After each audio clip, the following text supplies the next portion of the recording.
In today's video, I'm going to teach you how to properly add cinematic black bars in Davinci Resolve 19 with just one click. Let's dive in and transform your video projects effortlessly. First, open up Davinci Resolve. Whether you're working on enhancing your personal projects or collaborating on professional pieces, this powerful software is perfect for making your videos stand out.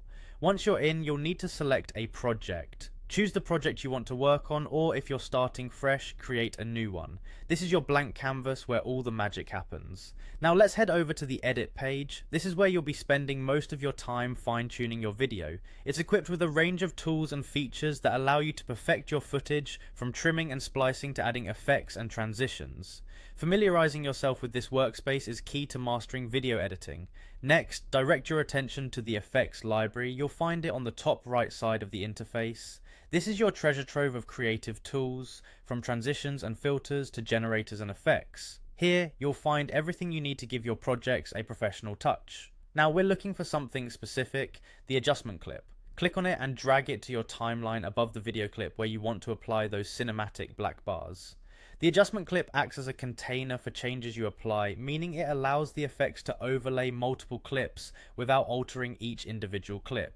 This is the heart of today's tutorial. Once the adjustment clip is in place, it's time to customize the dimensions of your cinematic black bars. This is where your style and vision come into play. Head over to the inspector. If it's not showing, simply click on Inspector to open the panel on the top right. You'll see a variety of adjustable settings. Here you can scale, crop, and position the black bars to achieve those iconic widescreen visuals. The key here is to adjust the top and bottom crop settings until you achieve the desired cinematic look. And just like that, you've added cinematic black bars to your video in Davinci Resolve. Remember, the adjustment clip can be adjusted or removed at any time, providing great flexibility as you refine your project. That's it for today's quick and easy tutorial on giving your videos a cinematic flair with black bars in Davinci Resolve 19. I hope you found this guide helpful in transforming your visuals. Feel free to revisit any step if you need a refresher, and don't hesitate to explore further creative possibilities within Davinci Resolve's robust editing suite. Thanks for watching, and I'll see you in the next